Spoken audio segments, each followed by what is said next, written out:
Halo, ketemu lagi bersama saya Dwi Indra Purnomo dari SEAL dan juga The Local Enablers. Hari ini kita akan bahas tentang OKR. Makhluk apa lagi nih OKR? OKR ini adalah salah satu rangkaian yang paling penting setelah kita ngubah mindset kita, kemudian kita belajar menurunkan pakai design thinking dan menurunkannya bikin produk atau program yang paling dicintai, kemudian bikin bisnis modelnya biar sustain. Nah, OKR ini kaitannya dengan gimana cara implementasinya agar kita bisa istiqomah ya. Bisa sedikit demi sedikit punya frekuensi yang teratur agar mimpi kita tuh terwujud. Nah, ini tentunya banyak yang digunakan oleh pemerintahan terutama ataupun organisasi-organisasi tradisional. Masih ingat di video pertama tentang transformasi digital, ngomongin tentang perubahan paradigma ya, bahwa kita tuh bukan ngomongin tentang KPI, bukan organisasi yang ngomongin output, tapi justru organisasi harus ngomonginnya outcomes. Nah, OKR ini singkatan dari Objective Key Result, sementara KPI adalah singkatan dari Key Performance Indicator. Biasanya adalah kinerja disebutnya. Nah, OKR ini biasanya berorientasi pada outcomes atau hasil. Makanya disebutnya sebagai Objective Key Result. Jadi kita ngukur hasilnya.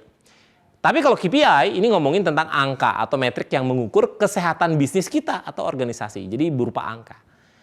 Biasanya kalau OKR ini fokusnya sama titik-titik gitu ya. Dari titik A ke titik B dan berfokus dan terarah dari masa depan ke masa depan lagi. Mencoba berpindah dari titik A ke titik B. Tapi kalau KPI biasanya ini bisa jadi hasil atau indikator utama dan melihat masa lalu atau tujuan dari target masa depan. Dan kemudian OKR ini penting banget jadi budaya organisasi karena seperti kita ungkapkan dalam video transformasi digital bahwa kita perlu eksploratif ya, perlu agresif dan berani, dan OKR itu membawa ada ini. Nah, OKR ini membantu mengarahkan perhatian pada sesuatu yang strategis atau penting bagi organisasi. Biasanya kami menyebutnya sebagai setia pada cita-cita. Jadi setia pada cita-cita, bukan pada individu. Jadi OKR itu adalah memahamkan agar kita setia pada cita-cita kita atau pada visi kita. Sementara kalau KPI ini memantau kondisi mapan dan memberikan tolak ukur dan harus meminta tindakan ketika hasilnya keluar jalur. Bedanya OKR sama KPI, OKR ini sangat adaptif sama organisasi yang agile sesuai dengan video yang pertama, transformasi digital. Karena OKR ini memiliki periode waktu tertentu, bisa kuartal, tahun, dan bisa berubah nih cara-cara kita secara agile dari kuartal ke kuartal. Tapi kalau KPI biasanya diukur secara berkelanjutan, mungkin punya banyak KPI yang sama dari kuartal atau tahun ke tahun, tapi targetnya mungkin beda. Jadi sebenarnya apa bedanya KPI sama OKR? Nggak ada kompetisi di antaranya sih sebenarnya. Ini bisa complement each other ya, artinya saling melengkapi. Dan keduanya itu bisa berfungsi sama-sama dalam organisasinya. Kalau diilustrasikan kayak gini nih teman-teman. Kalau kita pengen jalan-jalan pakai kendaraan, kendaraan yang dipakai jalan-jalan itu disebutnya adalah strategi. Kemana kita akan berangkat, itu namanya strategi. Tapi kalau OKR, Objective Key Result adalah benar nggak sih kita itu di jalur yang tepat. Misalnya dari Bandung ke Malang. Itu apakah kita pada tujuan yang sama ya? Are you on the right path? Tapi kalau KPI biasanya tuh kita lihat dashboard mobil kita, yaitu apakah baik-baik aja gitu ya. Nah sebenarnya ini nggak jadi masalah, tetapi menjadi penting adalah bahwa kita itu bisa punya keduanya. Dilihat apakah mesin kita baik-baik aja dan kita mengarah pada jalur yang tepat. Jadi kalau di mobil, buka Waze-nya, buka Google Maps-nya untuk memastikan kita mengarah pada goals yang tepat dan mesinnya baik-baik aja. Nah, ini namanya bukan project management, tapi goals management. Oleh karena itu tadi saya sebutkan sebagai setia pada cita-cita. Goals management ya, bukan project management. Kalau project management biasanya ngatur proyek-proyek. Tapi kalau goals management itu tentang institusi, tentang industrinya, tentang bisnisnya itu mau ngasilin apa di masa depan, itu namanya goals management. Jadi bedakan antara project sama goals management. Nah, historinya adalah tahun 54, namanya ada Management by Objective sama Peter Drucker. Ini adalah praktek-praktek manajemen. Kemudian teman-teman juga tahu tentunya SMART ya, Specific, Measurable, Attainable, Reliable, sama Timely. Ini dikeluarkan sama George Dorrance dengan Smart Way. Kemudian ada industri yang sekarang masih banyak pakai nih, Balance Scorecard. Diciptakan oleh Kaplan dan juga Norton di tahun 92. Nah, di era digital ini, masih ingat dengan video pertama, OKR. Objektif key result sangat cocok buat kawan-kawan yang pengen jadi bisnis atau organisasi yang agile dan adaptif. Ini diimplementasikan pertama kali oleh Google di tahun 99 dan menginspirasi banyak organisasi untuk mencapai goals-nya. Balik lagi sama gunung es. Gunung es yang kelihatan di atas sama yang nggak kelihatan di bawah. Biasanya kalau dalam OKR yang kelihatan kalau di business model, balik lagi ke video sebelumnya di business modelnya dibalikin gitu ya, jadi berdiri gitu. Jadi yang paling atas itu customer segment, kemudian ada value proposition, yang paling bawah adalah key partners dan juga cost structures. Jadi kalau dalam OKR itu yang kelihatan tuh produknya gitu ya. Kemudian biasanya kita kelihatan dari visinya, hal yang harus dilakukan, tujuannya, pertemuan mingguannya kayak apa, kemudian yang nggak kelihatan sebenarnya lah tentang tim kita, tentang visibility. Dilihat lagi video sebelumnya ya, self-organized team atau self-managing team, di mana kita punya tim yang fokus, yang punya kelincahan bagus, punya perbaikan yang terus-menerus, punya kemampuan untuk mengiterasi, masih ingat dengan kata-kata iterasi, dicek di video design thinking, melakukan proses pengulangan dan memperbaikinya. Kemudian yang paling penting dalam OKR ini adalah kita punya intrinsic motivation, yaitu timnya tuh selalu senang, itu bahagia, karena dia tahu jelas, selaras, transparan, dan merasa dilibatkan. Nah, untuk membangun model bisnis itu perlu perencanaan yang baik, dinamakan OKR. Nah, OKR ini kalau dilihat kayak gini teman-teman, ada objektif yaitu tujuannya, kemudian ada key result-nya dalam bentuk matriks atau ukuran, kemudian ada inisiatifnya berupa perencanaan-perencanaan. Jadi kalau dihierarkikan OKR-nya kayak gini, ini namanya OKR hierarkis. Contoh OKR personal ya, pengen lebih sehat dengan tubuh yang proporsional, itu namanya objektifnya. Nah kemudian key result-nya apa ya? Indikatornya apa ya? Berat badan berkurang dari 85 menjadi 70 kg, jadi ideal. Dan lingkar pinggang berkurang dari 95 cm menjadi 85 cm. Nah dari sini kita bisa lihat mana bedanya objektif sama key result. Jadi objektif adalah tujuannya, key result adalah ukurannya. Jadi biasanya objektif itu inspiring, kalau key result itu ada angkanya. Nah yang paling bawah itu namanya inisiatif. Inisiatif untuk menjadi tubuh yang lebih sehat dengan tubuh yang proporsional, inisiatifnya adalah olahraga minimum 35 menit per hari, serta makan beras merah setiap hari, itu inisiatifnya. Nah kita ukur nih tiap minggu, apakah olahraga minimum 35 menit per hari dan makan beras merah setiap hari itu akan berkorelasi positif sama berat badan yang berkurang sama lingkar pinggang yang mengecil? Kalau misalnya iya, teruskan inisiatifnya. Tapi kalau dalam 1 minggu ternyata enggak, artinya salah nih inisiatifnya. Maka setiap minggu kita bisa mengubah inisiatifnya. Nah itu kenapa OKR menjadi lebih agile ketimbang dengan goals management lainnya seperti balance scorecard yang cuma bisa diperbaiki setiap tahun. Nah si OKR ini juga menarik, terutama buat kamu yang berorganisasi ya. Karena ini breaking the silo mindset. Silo mindset itu adalah diambil dari silo, gudang beras ya, gudang beras, gudang gandum, atau gudang jagung yang nggak boleh dicampur satu sama lainnya. Jadi dia berdiri sendiri. Tapi dalam organisasi silo itu jelek, nggak bisa karena harusnya kolaborasi. Contohnya kayak gini, udah biarin aja aku sendiri. Atau misalnya kalau ada sebuah kesalahan itu bukan salah saya. Atau misalnya kalau misalnya ngerasa kok nggak ada ya tim finance yang nemenin kita. Nah itu namanya silo. Oleh karena itu dalam OKR sangat mementingkan namanya outcomes dan output. Ini banyak banget tragedi ya yang nggak bisa bedain antara outcome sama output. Kalau KPIs biasanya bermuaranya output. Kalau outcomes biasanya bermuaranya pada sesuatu hasil gitu ya di OKR. Sehingga bedanya outcomes dengan output biasanya gambar ini bisa menjelaskan. 2 orang dokter mengoperasi pasiennya. Operasinya berhasil, well done, tapi pasiennya meninggal. Nah itu namanya banyaknya operasi, output itu 1. Pasien yang meninggal outcomes, nggak nyampe outcomes-nya.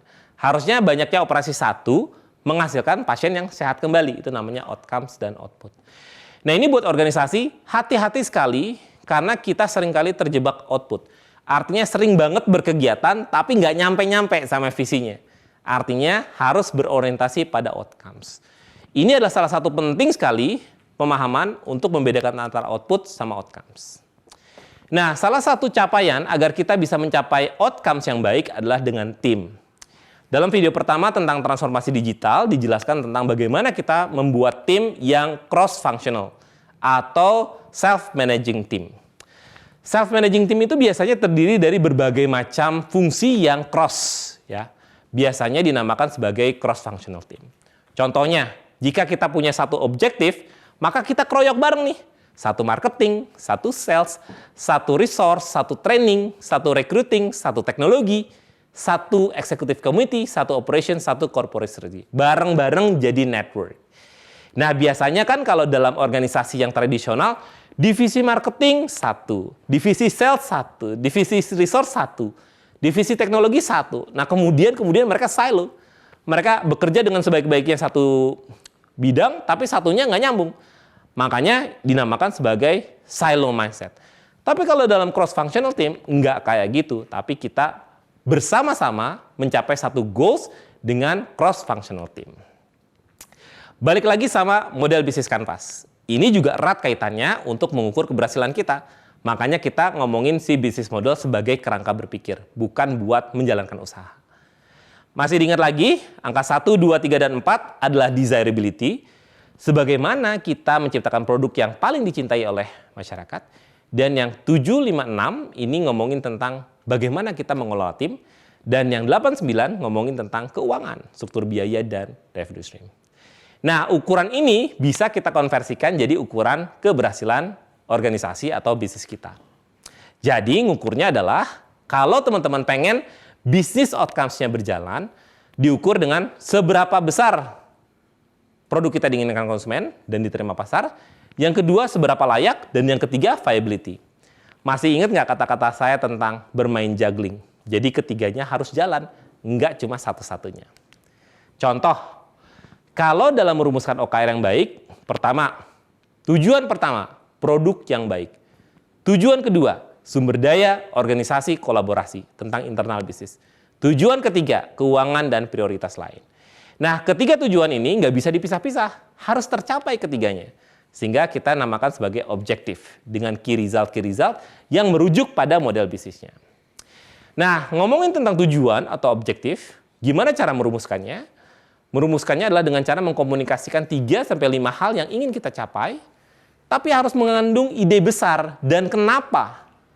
Dan objektif yang baik itu harus menginspirasi dan memotivasi orang lain dengan tujuan kita. Dan sasarannya mungkin memiliki rentang yang panjang atau pendek, dan jangan lupa untuk mengkontekstualisasikan tujuan di tingkat tim, dan kita bisa melakukannya dalam kuartal ke kuartal lainnya. Ingat ya, objektif itu harus inspiratif. Yang kedua adalah key result, KRs. KRs ini kita bisa mengidentifikasi 4-6 hasil kunci yang mengukur keberhasilan setiap tujuan. Perlu diingat bahwa kita perlu fokus pada hasil, bukan pada pengeluaran atau bukan output. Tentukan yang terbaik, bukan yang paling mungkin bisa diprediksi. Ingat ya, hasil kunci, outcomes. Dan jangan lupa bangun hasil utama untuk mencapai hasil tambahan. Jangan lupa juga kriteria key result adalah spesifik, terukur, achievable, relevan, dan dibatasi waktu atau SMART, SMART. Dan terakhir adalah inisiatif, objektif, key result, inisiatif. Inisiatif ini adalah ngomongin tentang tadi, kalau kita pengen punya badan yang sehat, maka inisiatifnya apa? Lari pagi atau makan beras merah. Nah, inisiatif ini adalah apa yang akan kita lakukan untuk mencapai tujuan kita, tindakan apa yang perlu dilakukan, dan tugas apa yang perlu diselesaikan. Dan inisiatif itu harus memanfaatkan tujuannya, ya, jadi harus linear sama tujuannya, harus berdampak pada hasil kunci atau key result, dan bisa diubah dengan cepat kalau si inisiatif ini nggak berdampak sama si key result-nya. Itu kenapa si OKR ini menjadi penting buat organisasi-organisasi yang adaptif. Karena kita nggak nunggu sampai gagal, sampai 1 tahun baru ketahuan gagal. Tapi dengan OKR ini setiap minggu kita tahu bahwa kita gagal. Nah, ini adalah salah satu contoh di mana kita bisa menetapkan objektif terhadap ketiga aspek dalam model bisnis dalam video kemarin ya. Pertama adalah menentukan objektif tentang produk dan layanan. Yang kedua, menentukan tujuan internalnya. Yang ketiga, menentukan tujuan keuangannya. Masih ingat nggak sama video pertama ketika organisasi sekarang berbondong-bondong untuk geser ke kanan? Yaitu menjadi profit ke purpose. Nah, profit ke purpose ini kalau organisasi lama, maka salah satu tujuannya adalah tujuannya profit. Nah, kalau organisasi sekarang tuh nggak bisa kayak gitu, karena kita perlu menyeimbangkan antara tujuan keuangan, tujuan tim, sama tujuan produk. Nah, ngomongin tujuan produk adalah tujuan yang bisa membahagiakan konsumennya atau memberikan dampak bagi konsumennya untuk hidup menjadi lebih baik. Nah, ini big picture-nya, teman-teman. Kalau kita lihat, ini bukan struktur organisasi ya, tapi inilah hierarki dari bagaimana caranya kita mencapai si objektifnya. Bagaimana kita mencapai tujuannya. Jadi biasanya ada tujuannya, kemudian kita bagi menjadi beberapa unit, kemudian turunkan jadi key result, turunkan jadi inisiatif. Nah, inisiatif ini biasanya dijalankan setiap hari. Dievaluasi setiap minggu, dievaluasi apakah selaras dengan tujuannya dalam 3 bulanan dan 1 tahun. Nah, sehingga perubahan-perubahan itu bisa kita lakukan dalam waktu mingguan, sehingga kita tetap selaras pada objektif kita, pada goals kita. Ingat ya teman-teman, bahwa kita tuh ngomongin tentang goals management, bukan project management. Goals itu terkait dengan bisnisnya mau kemana di tahun keberapa. Sehingga biasanya OKR itu menjadi penting karena pertama, dia fokus pada apa yang kita lakukan dan apa yang kita lakukan sebagai company. Yang kedua, kita bisa melakukan proses penyelarasan. Apakah saya dan kamu, apakah unit saya dan unit dia, benar-benar melakukan proses yang berprogres pada si goals-nya. Bagaimana kita memastikan bahwa semua perusahaan atau semua unit atau semua lini organisasi fokus sama sesuatu yang sangat penting untuk mencapai tujuannya. Dan kalau kita menemukan pola yang tepat, kita bisa melakukan proses akselerasi. Apakah tim benar-benar menitik beratkan pada potensi yang tinggi. Jadi fokus, alignment, dan akselerasi adalah hal penting kenapa kita melakukan proses menjalankan goals management. Diingat lagi bahwa gunung es kemudian ditempelin sama business model adalah ngomongin tentang gunung es yang sempurna ya. Desirability, viability, feasibility. Nah, kalau ketiganya nyampe, ini biasanya adaptif. Sehingga adaptabilitas itu adalah bagaimana caranya kita menyeimbangkan antara ketiga aspek tersebut. Nah, gimana caranya kita memiliki gunung es yang baik, enggak tiba-tiba gunung es itu langsung gede, tapi harus kita benar-benar breakdown jadi beberapa langkah. Nah, dalam OKR biasanya dibagi menjadi quarter atau 4 langkah. Makanya disebut sebagai quarters. Quarter 1, 2, 3, dan 4. Kalau kita lihat ke atas, itu produknya, goals-nya. Tapi kalau kita lihat ke bawah, adalah ngomongin tentang kapasitas dan kapabilitas organisasi. Diingat lagi pertemuan pertama kita di transformasi digital, bahwa produk yang baik biasanya diciptakan oleh pola pikir yang baik, perilaku yang baik, organisasi, dan tim yang bagus. Sehingga dia punya produk yang bagus. Oleh karena itu, kita nggak bisa semena-mena tiba-tiba mendapatkan produk yang bagus, tapi kita nggak mengembangkan kapasitas dan kapabilitas organisasi. Nah, ngomongin kapasitas dan kapabilitas organisasi memang nggak kelihatan, tapi nanti akan kelihatan dari produknya. Nah, ini adalah gambaran bagaimana kita membreakdown 4 kuartal penting, bagaimana kita mencapai goals kita.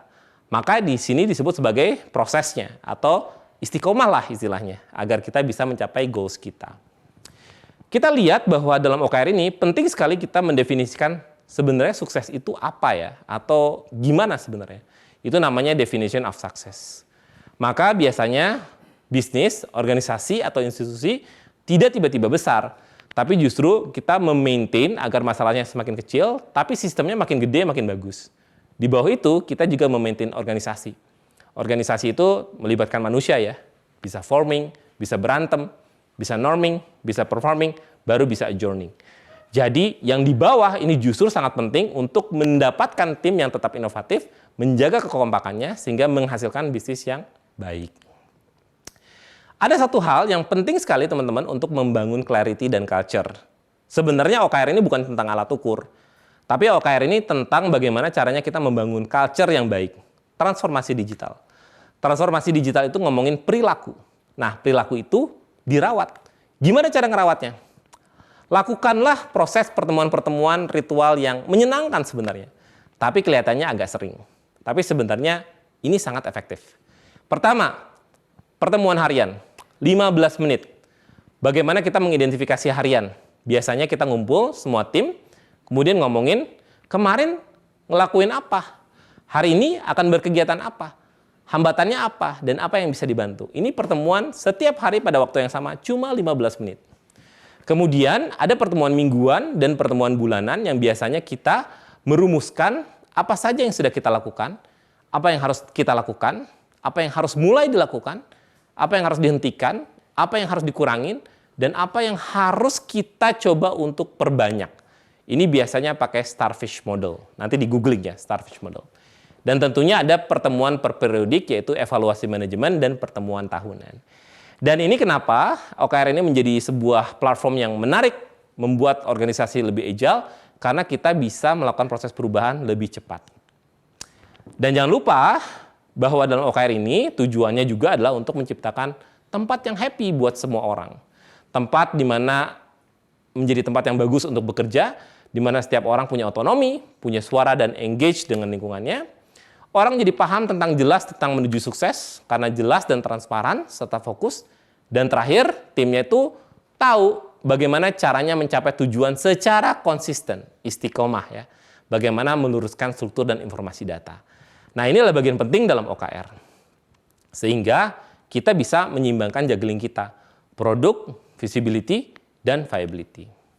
Sehingga yang kita lakukan adalah membreakdown menjadi 4 quarter, menjadi tahap 1, tahap 2, dan tahap 3, serta tahap keempat terkait produk dan juga kapasitas serta kapabilitas organisasi. Jika kita kembali lagi ke model bisnis, maka kita bisa jungkir balikin lagi nih, bahwa ternyata bisnis yang bagus atau organisasi yang bagus, dia bisa punya visibility yang baik, viability keuangan yang baik, dan kemudian produk yang dicintai sama masyarakat. Dan ini harus benar-benar dilakukan secara konsisten sehingga kita mencapai ultimate goals kita. Sehingga inilah OKR, di mana teman-teman bisa menentukan objektifnya, sehingga objektifnya bisa dicapai dalam setiap periodenya. Contoh, desirability, menaklukkan pasar Indonesia. Kemudian visibility, menjadi tempat yang enak buat bekerja. Atau viability, bagaimana konsumen itu mencintai tim kita. Itu yang dinamakan prosesnya. Oleh karena itu, biasanya kita melakukan proses-proses membuat objektifnya. Seperti bagaimana kita menggunakan kata aksi, kemudian apa yang harus kita lakukan dan akan kita achieve, kemudian oleh karena itu dan bagaimana cara mendeliver business value kita. Contohnya teman-teman dalam melakukan proses ini adalah menentukan objektif. Objektif pertama misalnya, maka kita akan cantumkan key result pertama. Biasanya SMART ya, specific, measurable, attainable, reliable, dan timely. 98% produk titik-titik-titik gitu ya. Atau key result-nya 100% orang titik-titik-titik. Atau tingkat kebahagiaannya 8 dari 10. Nah ini namanya key result. Ingat ya, key result itu ada angkanya. Kalau objektif itu inspiratif. Sehingga kita bisa nge-breakdown bagaimana caranya kalau kita punya key result yang dihasilkan 98%. 100.000 orang atau tingkat kebahagiaan. Maka tinggal di breakdown aja bagaimana pencapaian itu dicapai dalam 4 kuartal berbeda. Maka kita turunkan dalam kuartal 1, 2, 3, dan 4.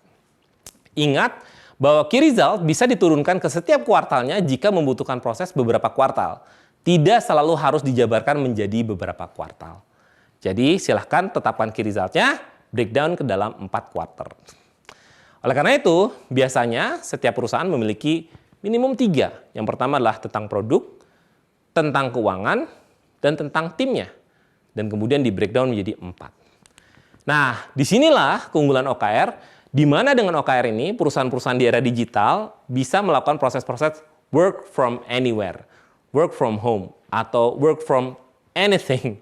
Ya pokoknya bisa di mana aja. Karena kita tahu goals-nya dan kita tahu di mana aja. Nah, sehingga kalau misalnya OKR ini diimplementasikan, kita bisa kerja di mana aja, tapi kita tahu ada di mana, dan kita bisa mengukur apakah pekerjaan kita selaras dengan orang lain dan mencapai ultimate objektif kita masing-masing. Baik, nah sekarang kita masuk ke dalam inisiatif. Nah, objektif itu diturunkan ke dalam key result. Nah, key result ini diturunkan ke dalam inisiatif. Maka inisiatif ini akan berakibat pada key result. Dan inisiatif ini diuji coba atau dievaluasi setiap minggu. Kalau inisiatifnya nggak cocok, teman-teman bisa ganti. Karena itu bisa mempengaruhi key result. Tapi kalau misalnya kurang optimal, maka ditingkatkan. Sehingga biasanya inisiatif ini bisa berupa beberapa hal yang bisa mengakibatkan kepada objektif ataupun key result yang kita capai. Inisiatif ini nggak nempel langsung pada key result ya, tapi inisiatif akan membentuk key resultnya. Jangan lupa secara konsisten membangun kewajiban kita untuk mencapai clarity dengan pertemuan-pertemuan singkat, mingguan, dan bulanan. Terima kasih banyak, inilah video saya yang terakhir dari serangkaian proses dari mulai kenapa transformasi digital, kenapa mulai dari design thinking, kenapa perlu menguji produk kita di pasar, dan kenapa harus pakai business model, dan kenapa kita bisa memplanningkannya dalam bentuk perencanaan yang konsisten dalam OKR. Selamat belajar, terima kasih banyak atas perhatiannya. Saya Dwi Indra Purnomo pamit dari SEAL dan juga The Local Enabler. Sampai jumpa lagi.